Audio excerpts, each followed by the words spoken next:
Welcome to Everlutionary, a podcast about how we can restore balance and heal the world. Every episode of my show, we explore the future of humanity and how we've gotten to where we are today.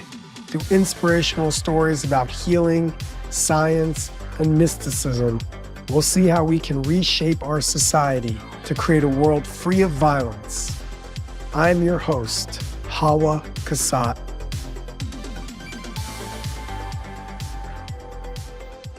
What's up, what's up? What's up, world? Thank you for tuning into my brand new podcast.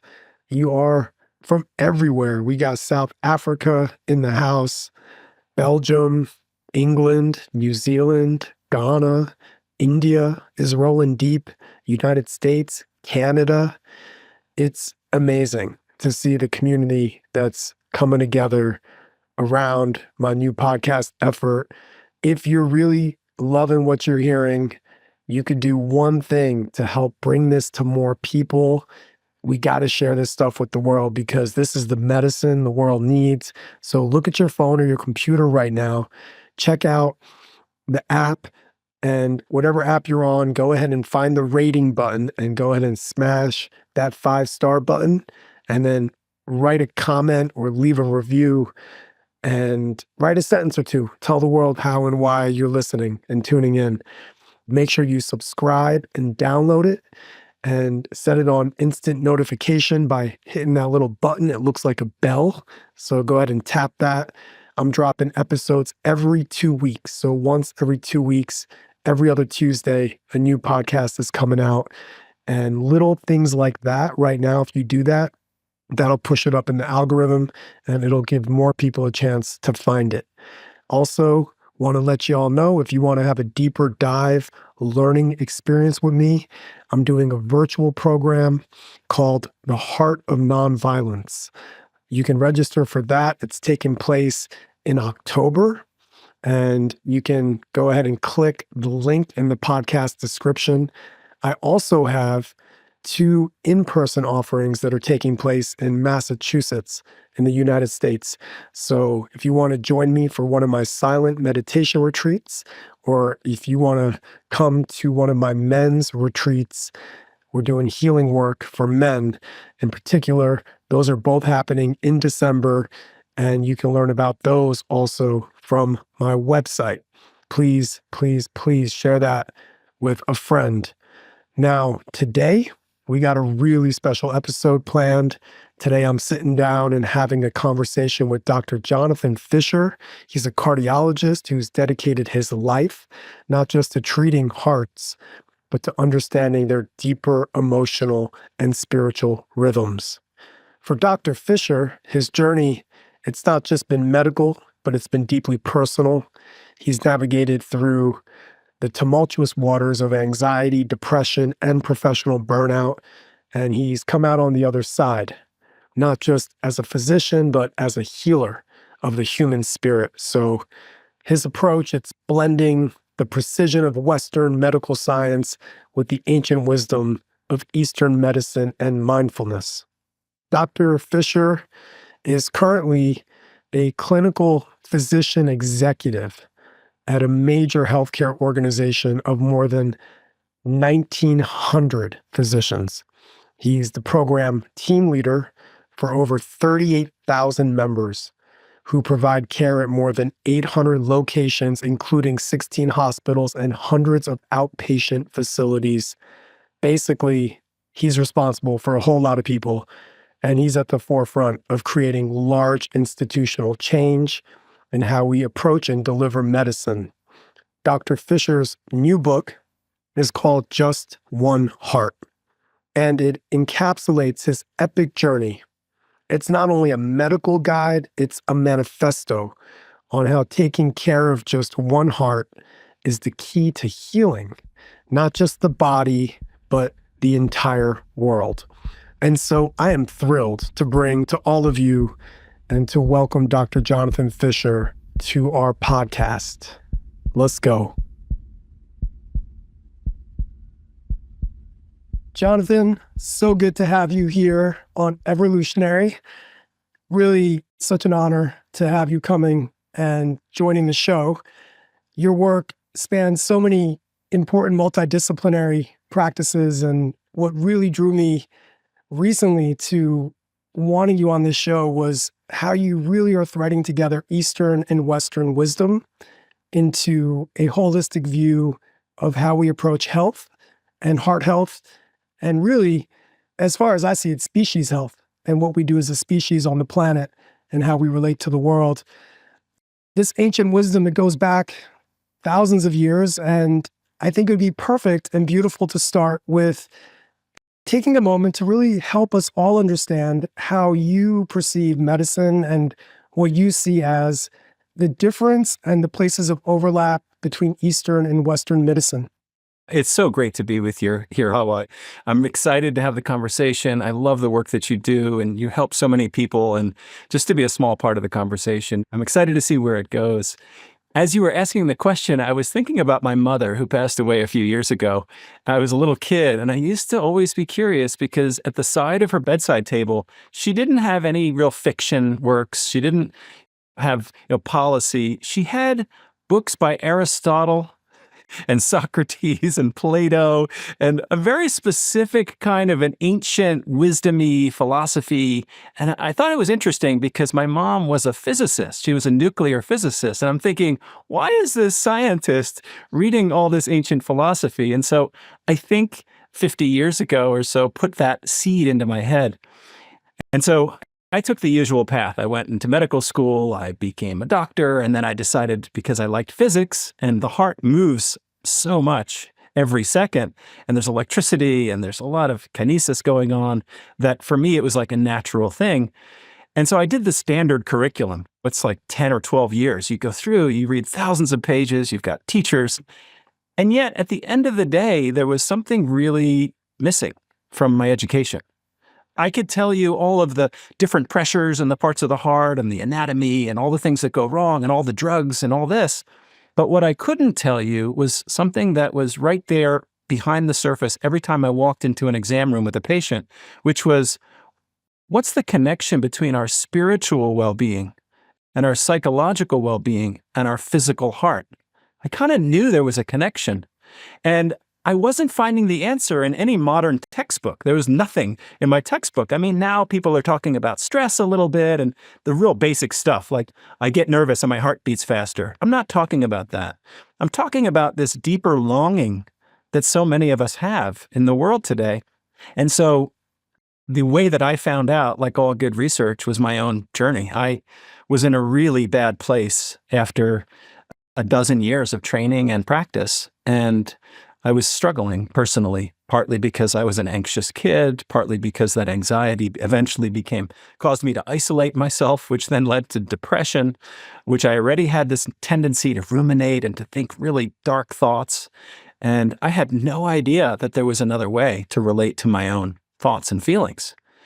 And eventually it was through personal tragedy. And the way that I came back to my mother's interests was, I Googled, I'm really miserable now. How can I be happy? And this whole field opened up of positive psychology and mindfulness and what's that and meditation. And I found myself in 2012 Googling, and I found this place called Kripalu, this crazy place. Yeah, like this crazy place. And I was like, I told my wife, I got to get up there and find out a new way of thinking about the heart. And that was the beginning of really touching on some ancient wisdom traditions, one of many, the Buddhist tradition originally, and then that led me to explore lots of others, which we can get into. Wow.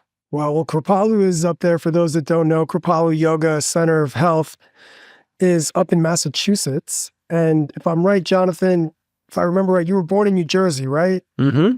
We share that connection. I was also born in New Jersey, in Somerset County, Central Jersey. Jersey's in the house. New Jersey. Here we are, the continent. I call it the continent of New Jersey. And I love what you said about how there's thousands of pages of anatomy and all this intricate details of science that we know or that you were learning, but this piece around the heart in terms of the emotional intelligence was really left out of our education. And for me, when I was working in inner city Washington, D.C. public schools, I spent years tutoring and teaching math and literacy English. And I always was wondering why we'd spend all this time, which was important time, studying these subjects, but little to no time at all teaching to empathy, teaching to kindness, teaching to compassion. And I would always wonder why we weren't prioritizing these subjects of social emotional learning in our schools as much as we're prioritizing math and English, because it seems just as important in our world today to have these skills. So I applaud you for recognizing that early and for seeing the need to find some of your own healing. That's really powerful. Well, I love the work that you do because it brings this intersection between education and inner city work and then healthcare. And you think, well, what's the connection? It's the connection. It's about what's beneath all of it. How do we educate our children? Well, what if we educate with love and compassion? How do we educate our healthcare providers? How do we educate our social workers? Do we start with the details? Do we start with the logical, rational mind? Or do we start someplace deeper than that, which is our core, our common humanity, our essence? And if we make sure we're all kind of on that same starting page, that place of love, empathy, and compassion, well, all the other stuff is just easy. But we've got it all flipped around, at least in healthcare, and it sounds a little bit in education too.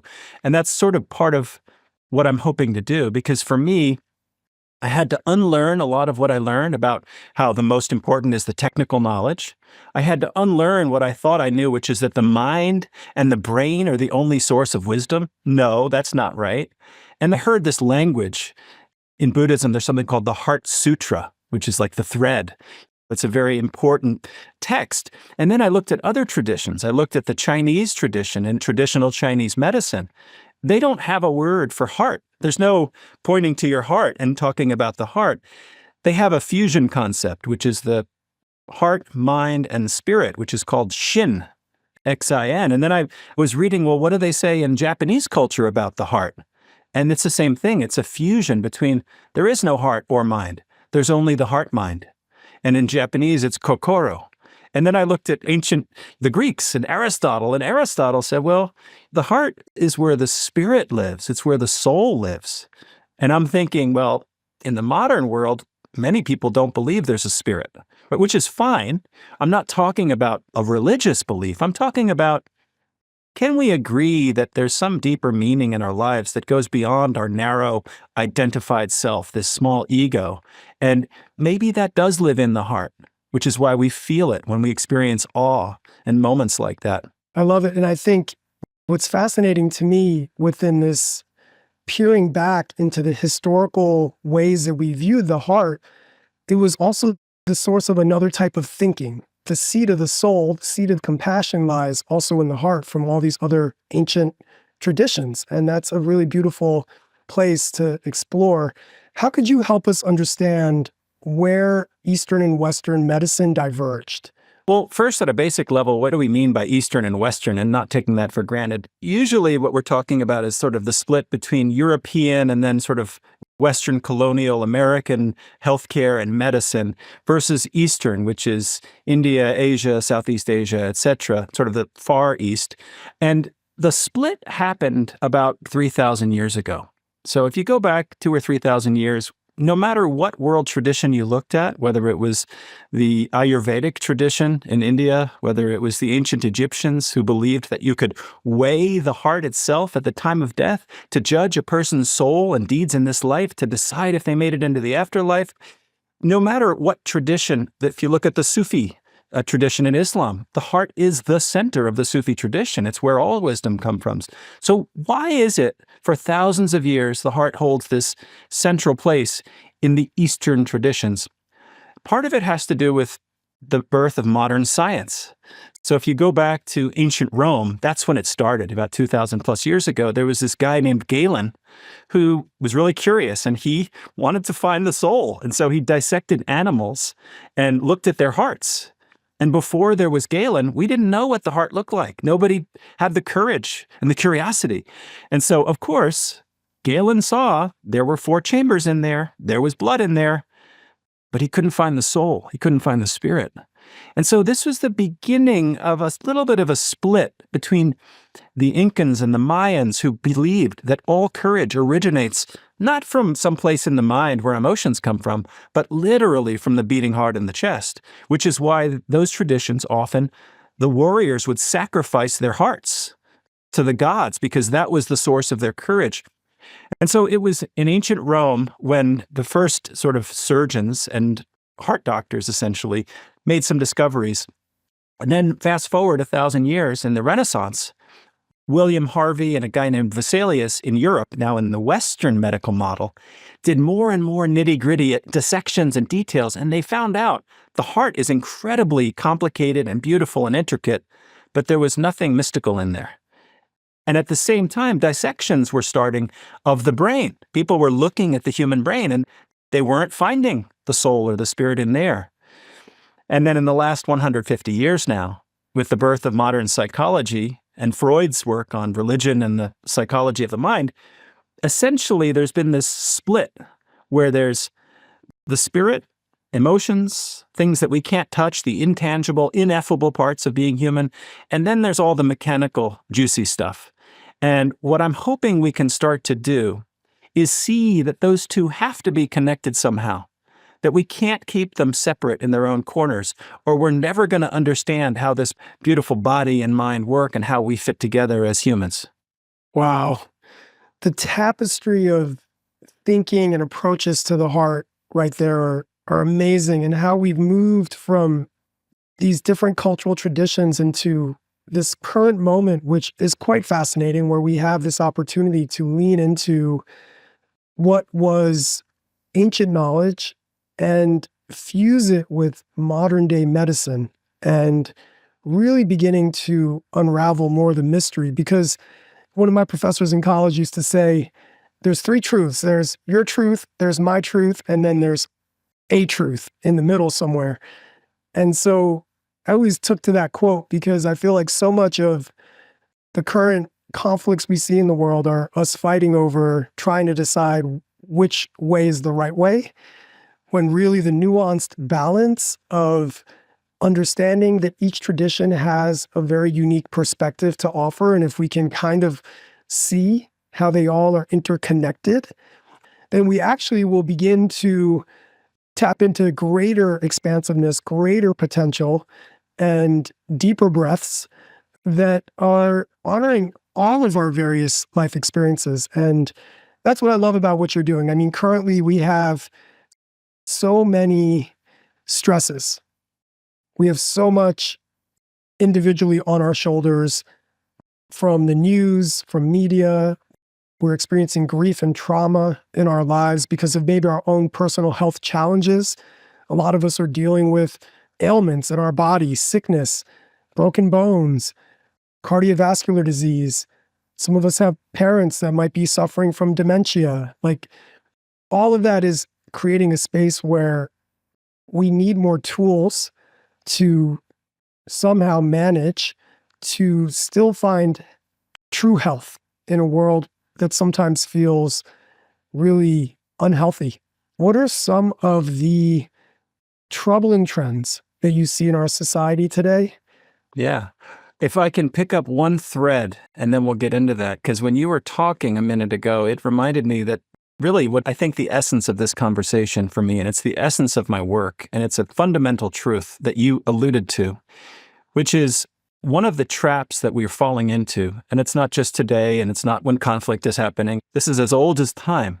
And it's this fundamental trap of the human mind where we like to create divisions for clarity's sake. And humans, we like to think in binary terms. I'm right, you're wrong. This is black, this is white. This is the mind, and this is the spirit. This is the heart, and this is the brain.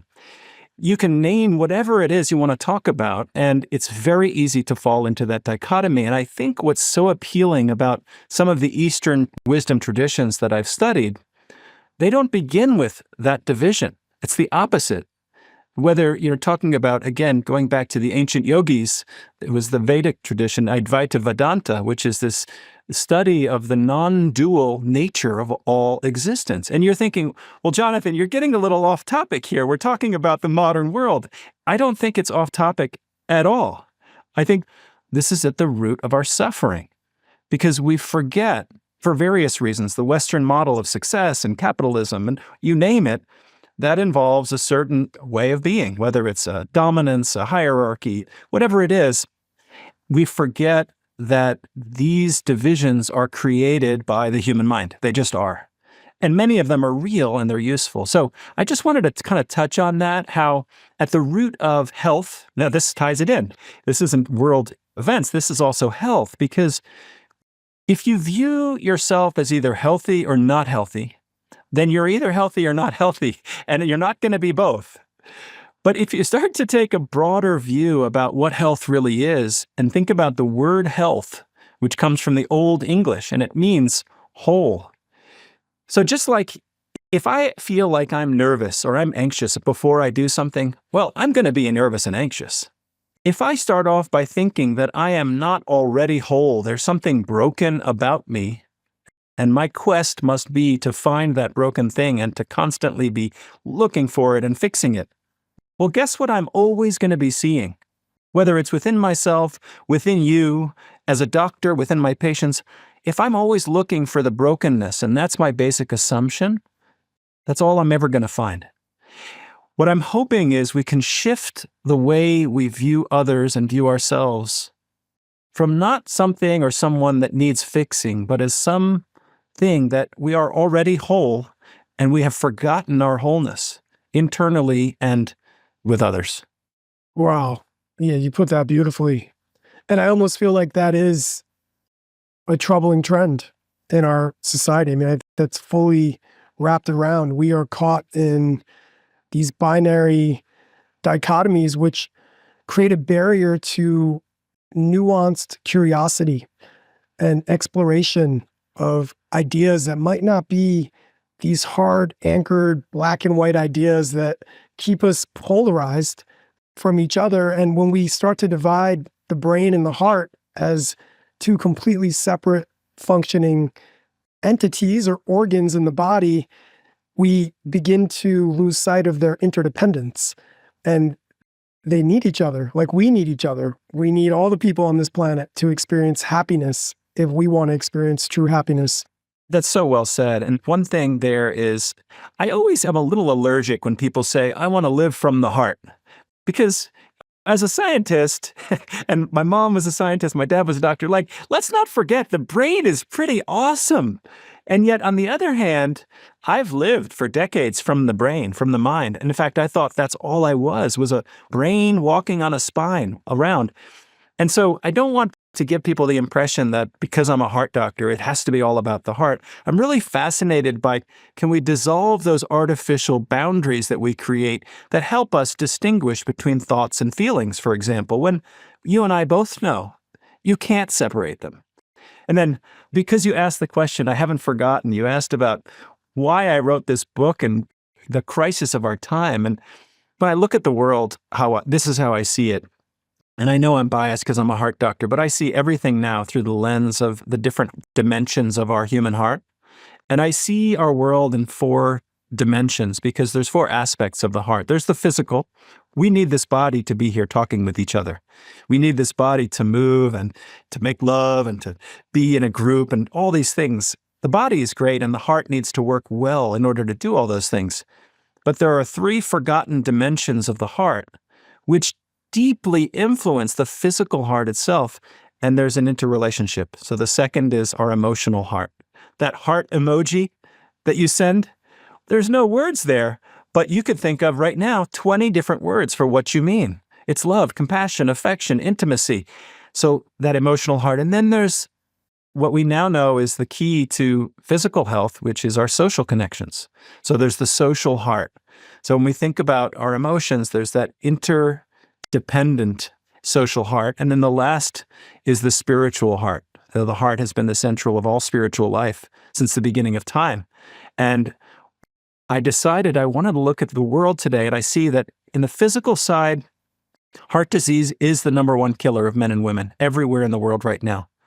all over the planet. World Health Organization, it's number one killer in the world, men and women. That's people dying of heart attacks? Yeah, so there's lots of forms of heart disease, but what we're talking about specifically are heart attacks caused by cholesterol, diabetes, high blood pressure, smoking, being out of shape, stress, all these things, blockages in the arteries. That's the number one. But here's the key. Of 18 million people who are going to die from that this year, 70% don't have to die. They don't have to, but they will. And that's because of the basic lifestyle factors that if we could only help children and our communities access healthier foods, more physical activity, better sleep, less stress, less job burnout, we could save millions of lives. And that's just the physical piece. Now we have rising rates of obesity with 450 million people around the world who are obese, almost half the population. And then we have the emotional heart where anxiety and depression are on the rise. And more than 10% of Americans have anxiety right now. More than 5% of the world's population suffers from depression. So we can go on, but this is what you were asking about. We have a crisis of these four dimensions of the human heart. And at the core is a spiritual crisis. Yeah. And what we see when people come into the hospital, when you're treating people that are coming in with heart problems, those heart problems are actually exacerbated or even initiated through not tending to the emotional and the spiritual heart. And that's something that we're missing within, as you said, modern medicine and how we're treating a patient or somebody that's under our care. If you're a doctor or a nurse or somebody working in the medical field, not treating the entire whole person. As you said earlier, health is meaning wholeness. So treating the whole person. And then in education, the field that I've been working in for 20 plus years, what we see is a crisis in turning young people into numbers and percentage points, where a young person, by the time they're in third grade or 8, 9, 10 years old, after repeatedly failing a test or getting another D or an F on a report card, after that happens enough, they begin to create a story or a narrative in their head that they're not enough, they're not smart, they're not intelligent, they're not meant to succeed. So by reducing intelligence into this one form of intelligence that we treat in schools or that we attempt to foster and lend to this exploration, we actually reduce young people from exploring the diverse, infinite potentiality of their genius. And they lose their genius because we expect all the kids to learn in one way when they can't all learn in one way. And I can see that being a trend that's possibly prevalent in other sectors outside of healthcare and education, where we very much begin to pigeonhole and reduce the nuanced diversity of our wholeness into these small little categories. So I love how you said that, and I think it's so relevant to all of us. Yeah, what you just said there, for me, one word or phrase comes out of all of that. Yes, it's about, are we teaching a growth mindset? Are we putting children down? Are we boxing them in? Are we creating self-limiting beliefs? But for me, there's one antidote to all of that, and it's self-love and self-trust and self-belief. And that's sort of being beaten out of a lot of children now. And I think if a child has to grow up into an adult and never learns that core habit of trusting in themselves and believing that they can accomplish what they set their mind to, that's a tragedy. And that's a life of a child who doesn't reach their full potential. So thank you for all you do in education. Self-acceptance. I mean, this also is a theme that comes up in your book. It's a theme that's come up in my podcast in the past already. Self-acceptance is such an important part of our ability to remain healthy and whole and have trust in ourselves.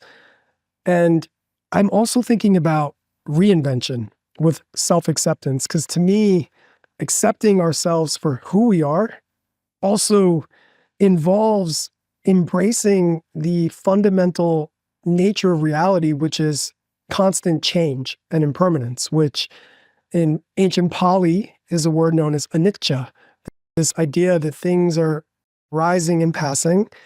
And in this way, if we hold on too tightly, we lose the opportunity to reinvent ourselves constantly. And you write a little bit about reinvention in your book. You speak to the heart as something that can constantly be reinvented. And I'd love for you to kind of tell us more about how you see reinvention and how that could be applied even into some of the problems we're facing in the world today. The heart is the greatest teacher, not just metaphorically, but also physically. And so one of the lessons that the heart teaches us about reinvention is there was this idea about the mind. Well, you can't teach an old dog new tricks. So you are who you are and you can't change. Well, it was thought for a long time that the heart was exactly the same. That you grow into a full-grown adult, you're in your 20s, and the heart just is, and it survives, and it's nourished, and the cells are what they are. But what we now know is that this heart itself, over time, sort of turns itself over. It regenerates and generates new cells and new tissues and new parts of itself over the span of our lifetime. And so if the heart is able to do that physically, what permission does that give us? It gives us the permission emotionally and from an identity standpoint to not be boxed into whatever our parents said we had to be, or whatever that group of kids and teenagers who said, oh, you're the this one, you're the jock, and you're the smart one, and you're the this one. Essentially, what we have permission to do, like the heart itself, is to redefine, to reinvent, to renew, to replenish, and to sort of align ourselves more with the natural world. Because that's how that's how all living things operate. It's not stagnancy and death. It's a renewal, it's growth. And yes, death and loss are part of that cycle. But this gets back into East and West again. If you go back to Taoism, it's all about nature and the way and learning from these cycles of nature. But in the West, we make everything mechanical and we make everything into a system and a process, and we sort of suck the life out of this ever-evolving human potential that we are. Ever evolving. You just called in the name of my podcast here, Everlutionary, ever evolving, Everlutionary. And it's like, when I first brought the name to this podcast, it was my fascination with evolution, because I have always been drawn to the sciences, but then my fascination with revolution as somebody that has been a champion of causes of social justice and social impact, and thinking about how societies grow and improve and become better.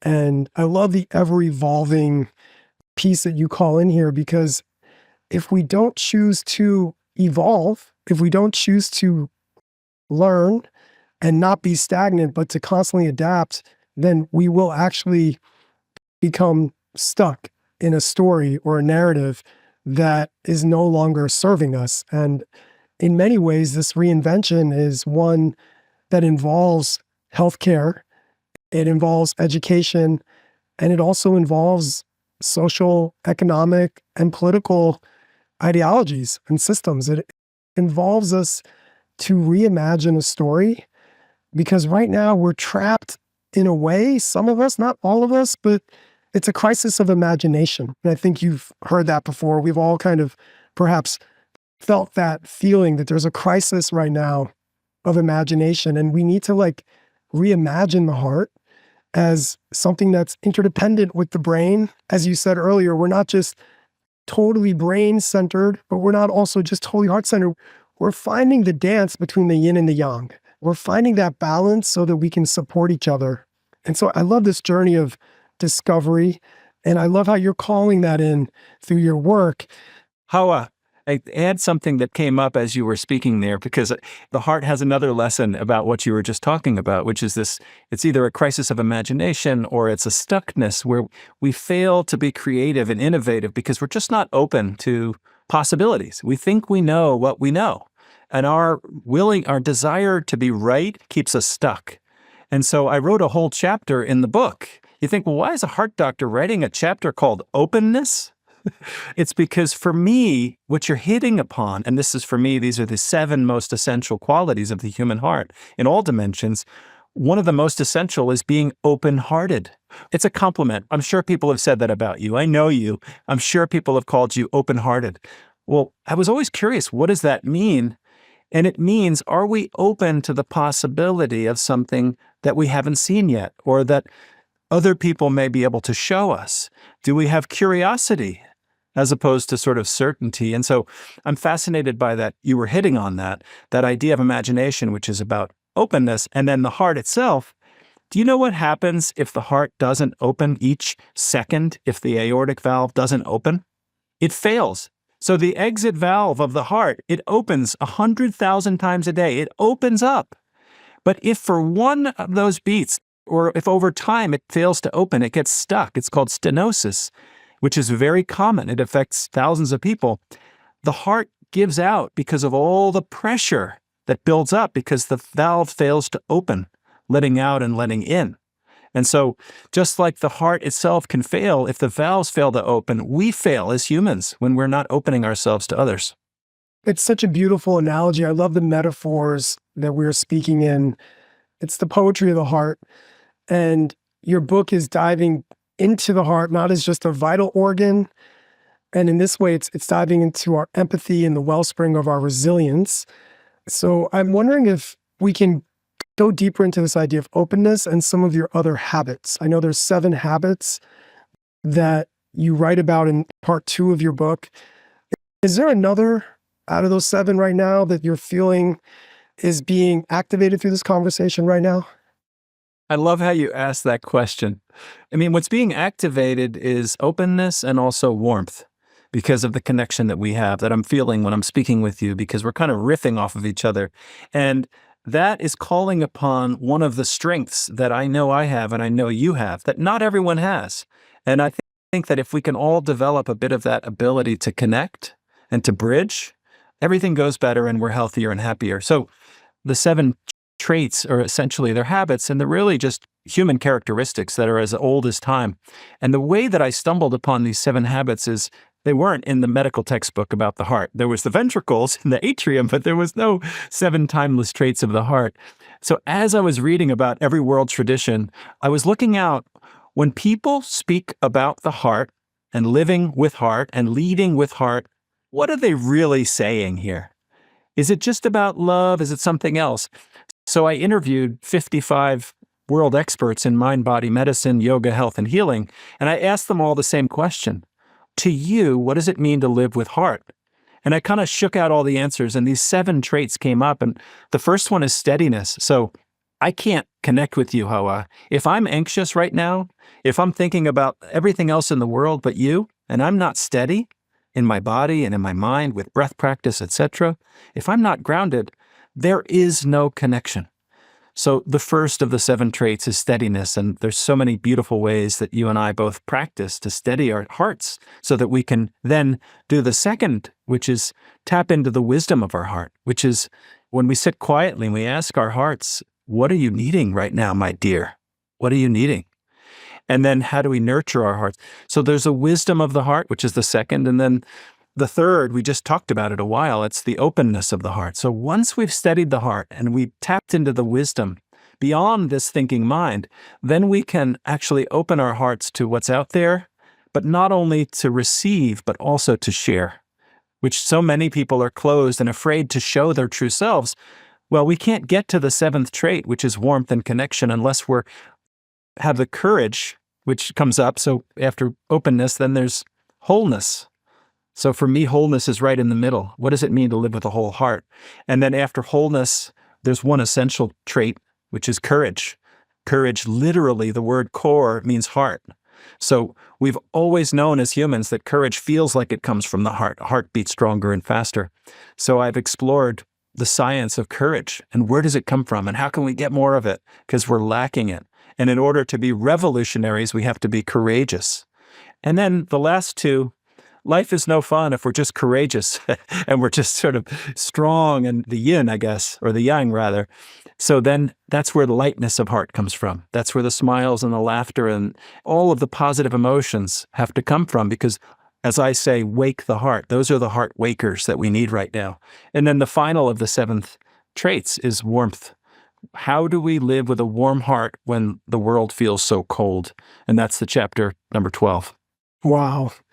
When you said, and we're speaking of courageous, I began to think about the courage it takes for you to write a book, the courage it takes for anyone to use their voice in a time when there is so much polarization and dehumanization happening. And the courage it takes to stick and stay steady with a vision or a plan for your life. I know that many of us often struggle, myself included, with turning an idea into reality, turning a vision into a manifested, tangible, day-to-day dream. And for you, you embarked on writing this book. I mean, when I met you, Jonathan, you were in the same book writing program as I was. We were in the same cohort. And it was great. The whole practice was supporting each other in a community of writers together. And I remember that you left the cohort at one point. And I talked to you about it because I was kind of curious, like how you were doing. And I think we were in a one-on-one breakout room and you were overwhelmed with your work at the hospital. And you were seeing patients. I remember you had the white coat on the Zoom. You were in between, you were in Literally between seeing patients, at the hospital, and you're trying to write a book at the same time. That's right. And I think I remember saying to you, correct me if I'm wrong, I think I remember saying, I feel like you're going to have to take a couple of things off your plate. You did. And thank you. Thank you. It was like, I feel like that's a lot.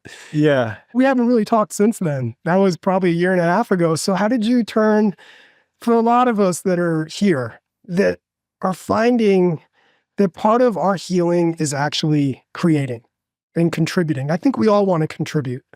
I mean, I put this podcast together because I was feeling totally not able to support what I felt like was an important global, regional, local conversation around healing and peace. And so we all try to do what we can in our own little ways. And sometimes we get stuck, which is what we've been talking about.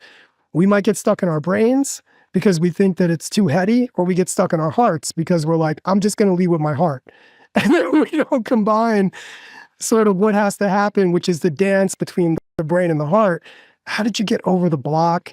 How did you end up writing and finally finishing this book, which is you've got Arian Huffington, Ruth King, you've got all these people that have endorsed the book that are huge names. What did you do to put pen to paper? And what can you give us as advice? I kept coming back to the question of, why am I writing this book in the first place? What impact? Not just why. I don't think the answer is just remembering my why. I think that's part of it. It had to do with a combination of, why did I need to write the book, not why did I want to? Because if it's not a need, just don't bother. It has to be something that feels authentic within you. My friend at lunch today said, do you ever run out of energy when you're talking about these subjects? And I say, no, how is that possible? And yet at the same time, I had to remember the answer to another question, which is, what's the impact that I hope this book has? And for me, remembering the impact and feeling the need was like kind of that little kindling that kept me growing through a lot of dark nights. I would come home from work. My wife, she would help with the kids. We have 3 teenagers. It's a busy house and 2 dogs. And then I have to sit down for 2 hours and just look at the same words over and over and over. And I would just ask myself, I would remind myself, who's the one person who's going to read this book or hear the audio version whose life may just get a little bit more hopeful at that moment, whose heart may experience a little more openness or more warmth. And I also wrote the book for me as a love song to myself 20 years ago, as a way of cradling and holding myself, as a guide that I was writing sort of back in time for the younger me who didn't have it. I just didn't have that guidance. And I think we all have the potential. I believe this. We all have the potential to be our own best guides. And so for me, I didn't have a choice, Hawah, but to finish this. I wanted to quit many, many times, but I needed to put something together to close a chapter in my own life, to say, here's where I am in this healing process. I lost, as you know, my best friend and my sister. I lost my identity as an old type of a heart doctor and have been discovering this totally new way of practicing, which is around love and empathy and embracing my patients. And so I needed to write the final page and to put the cover on it and to bind it and to just lock it in so that I could now see what this next chapter opens up for me, which includes conversations like this one with you. I love how you called that in, the need was also part of your own process, is what I'm gathering and what I'm reflecting back from what I heard. It's a need to close a chapter and open a new chapter, metaphorically and actually, like physically, turning a chapter. For me, this work is a way to cement knowledge and find grounding within past experiences of reflection and reflecting on past experiences. But then most importantly, in some ways, it's what and how does it meet a fundamental need that we have. It's not that we're just creating or you're just creating because you want to put your voice out in the world. It's actually like you have a fundamental need to share something that is going to benefit a lot of people. Your approach, your interdisciplinary, integrative approach to medicine is one that those in the field of medicine all over the world need to hear. And it's an important one. And that's why I'm so glad you finished the book for all of us to read and for all of us to connect to. In closing here, Jonathan, I want to ask you a pretty big question. And it's asking you, what do you see as a way in society that we need to evolve? Where do you see us leaning into our evolution to restore balance with each other and with the world? And I'm going to push us a little bit and ask us to think a little bit more wide than we have so far in terms of the blanket of the human predicament. A lot of people are currently trying to understand what all these big changes in artificial intelligence and nuclear proliferation and the collapse of climate throughout the world and coral reefs. How do you see us as a society evolving? And I would even maybe push that further and say a species. We've talked about the heart, we've talked about the mind, but what are some other ways that we could push and lean into cracking the code of our own survival together in a way that moves us to thriving? I need to call out something first, which is not everyone approaches this conversation in the way that you are, and not everyone has the mission that you have. And I just need to call that out because sometimes we forget, and as if we're speaking the same language, of course we want to evolve as a species. Of course we want progress. Of course we want to come together. So the first thing before I can enter into that way of thinking is to recognize that not everyone wants to be part of this conversation. So part of the beginning of my answer is, how can we invite more people? How can we speak in ways, and really before speaking, how can we listen in ways so that the people who are not part of this conversation want to be part of this conversation? That's my first thought there. Well, the second part of my thinking has to do with evolution itself. And you mentioned you're a fan of the study of evolution, as am I, because to understand who we are, what makes us tick, how to communicate, how to change the world today, well, the world is made up of humans. Yes, we have to fight for our planet and fight for life, but it's really on the humans. And so if we study evolution, the question arises, and I face this question a lot, is evolution finished? Is it done? Is it over? And you might say, well, of course not. This is the title of my podcast. It's called Everlutionary. I sure hope it's not over. But there is a credible field of science that says, because of the way that modern coupling happens and mating happens, essentially the selective forces which have driven these brains to evolve over several million years and these mind-heart connection, those forces, many of them are gone because you and I don't have to fight in order to mate and to have our offspring. Now it can be on the basis of intellect or income or hierarchy. So I just wanted to add that little nerdy kind of aspect there. Now let's say, for the sake of argument, and maybe you didn't want to go this far, but let's say that evolution is not finished. It's just changed in the way that it's happening. And let's say that we're not going to evolve by survival of the fittest anymore. We're going to survive by the survival of the warmest, survival by the openest, survival by the kindest. I think that the future of this human species it's going to be between those who want to divide and to conquer and those who want to unite.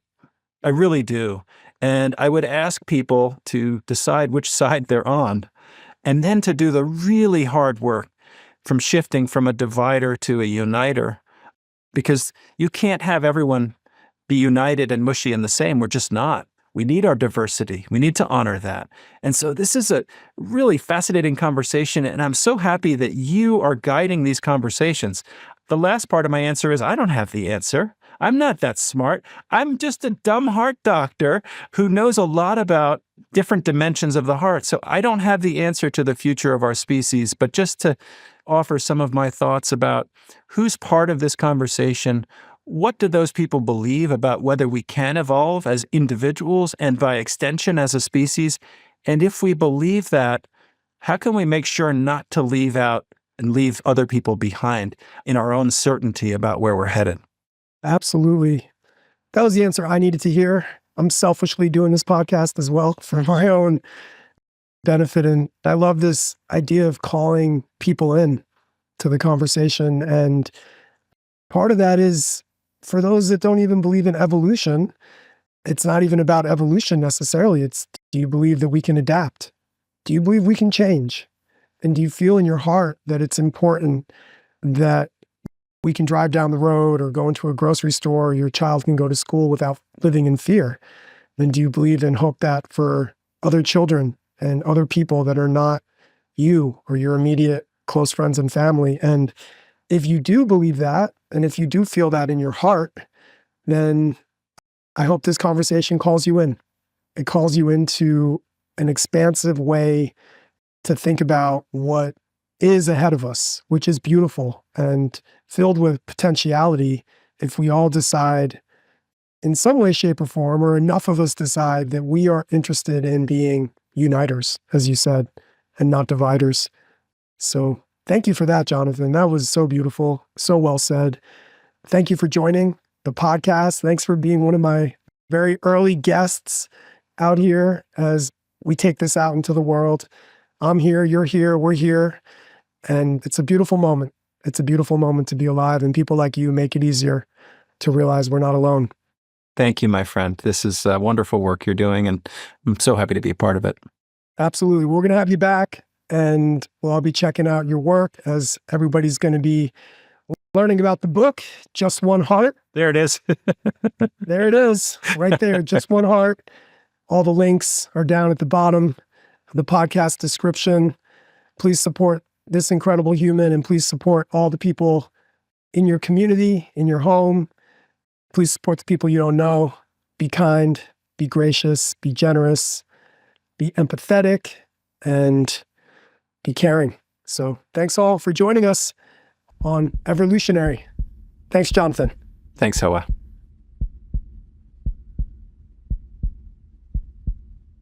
As our time with Dr. Jonathan Fisher comes to a close, I'm left with a deep appreciation for the profound insights we've explored today about heart health. Not just the physical heart, but the emotional and spiritual heart as well. Healing, as Dr. Fisher beautifully reminds us, it's not a one-size-fits-all solution. It's a personal journey that each of us must navigate in our own way, with our own tools, at our own pace.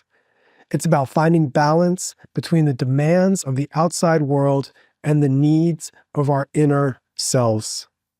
In this moment of quiet reflection, let's consider the stories shared today, the struggles, the triumphs, and the gentle reminders of our shared humanity.